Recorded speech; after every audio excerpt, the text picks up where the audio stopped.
ये सरकार के पास क्या है सोच है कि 10 दिन पहले आप सुरक्षा वापस कर लेते, 10 दिन के बाद वो सुरक्षा दे रहे हो, क्यों थूक के चाट रहे हो?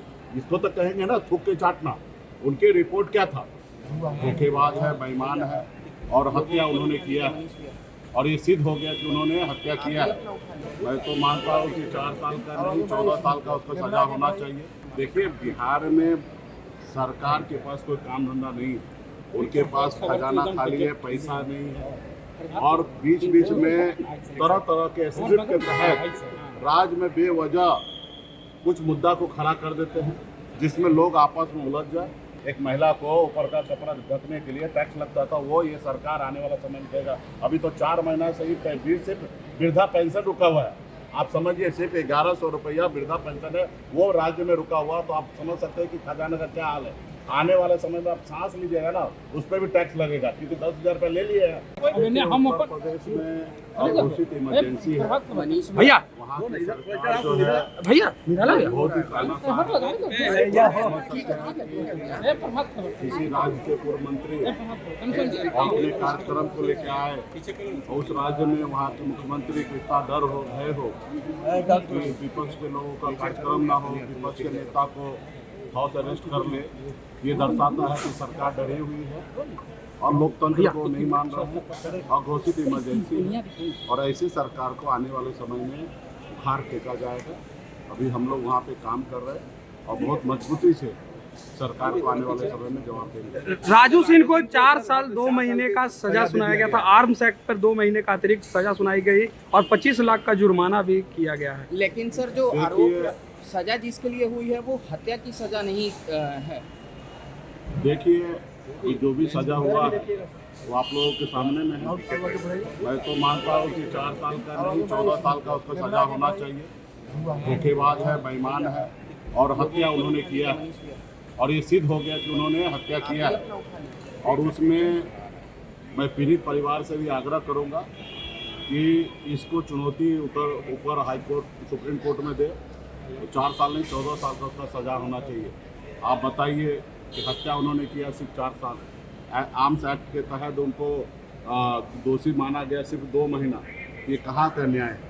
तो उनको फेवर किया गया है, मुझे ऐसा लग रहा है और मुझे लगता है कि अभी भी न्यायालय पे भरोसा सबको रखना चाहिए।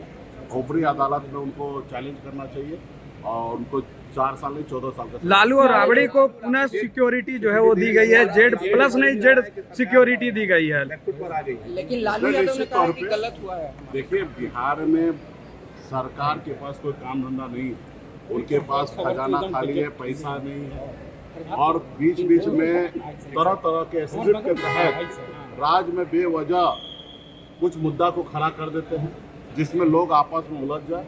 असली मुद्दा जो जनता का जो है, युवा का जो है, किसान का है, उससे भटकाने के लिए आप बताइए ना, ये सरकार के पास क्या है सोच है कि 10 दिन पहले आप सुरक्षा वापस कर लेते, 10 दिन के बाद वो सुरक्षा दे रहे हो, क्यों थूक के चाट रहे हो? इसको तो कहेंगे ना थूक के चाटना। उनकी रिपोर्ट क्या था? अगर सुरक्षा हटाना था तो फिर 10 दिन के बाद दिया क्यों?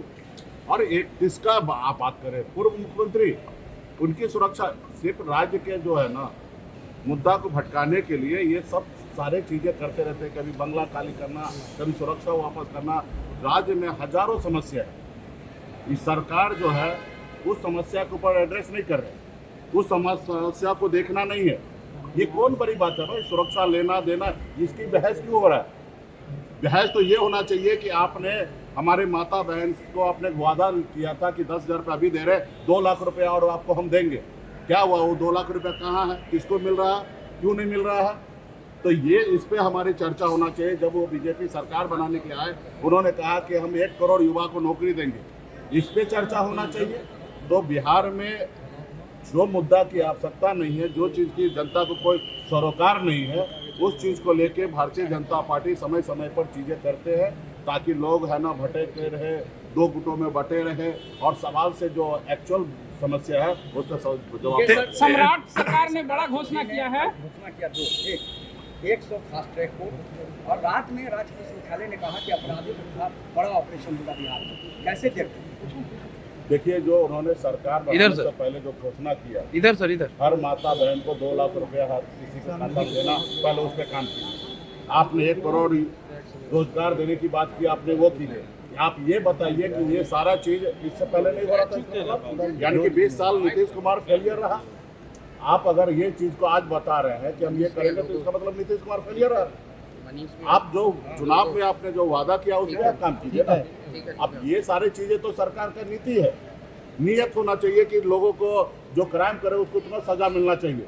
ये कोई नया बात है क्या? आज बच्चा पैदा हो और कल उसके बारे में नाम की बात करें तो समझ में आता है। आप ऑलरेडी ये बिहार में एनडीए पिछले 21 साल से चल रहा है और उसके बाद आज नींद खुला है फास्ट ट्रैक का या 100 कोर्ट को बनाने का, ये आज नींद खुला है इस सरकार को। इसका मतलब इससे पहले जितने भी गुनहगार है वो सब बचे हुए थे। तो देखिए, राज्य का जो एक्चुअल समस्या है उस पर अभी बहस करना है हम लोगों को, और आने वाला समय में जनता को जागरूक करके ये भटकाने वाला जो चीज़ें हैं, तरह तरह के कैबिनेट पास करेंगे, ये करेंगे, जो पहले किया वो तो काम ही नहीं कर रहे, और नए नए कैबिनेट आएंगे, ये करेंगे वो करेंगे, तमाम ऐसी चीज़ें करेंगे, उसका तो ज़मीन पर असर तो कहीं दिखता नहीं है। अगर ज़मीन पर असर दिखता तो बिहार के एक व्यक्ति का आय सिर्फ 60,000 रुपया नहीं होता। पूरे देश में सबसे गरीब राज्य बिहार नहीं होता। सिर्फ 4 जगह ब्रिज बना देने से राज्य का तरक्की नहीं होगा। राज्य के लोगों को अपने राज्य में रोजगार मिलना चाहिए, यहाँ पे काम मिलना चाहिए, हर तरह की सुरक्षा मुहैया होना चाहिए, तब जाके ये चीज़ प्रशांत किशोर चुनाव लड़ने वाले हैं, बाकी निश्चित तौर पर उनकी पार्टी है और मैदान में उतरना चाह रहे तो हमारी शुभकामना है कि वो लड़े, और महागठबंधन आने वाले समय में निर्णय लेंगे क्या करना है, और राष्ट्रीय जनता दल का वो सीट है आरजेडी, उस पर निर्णय लेंगे कि क्या करना है।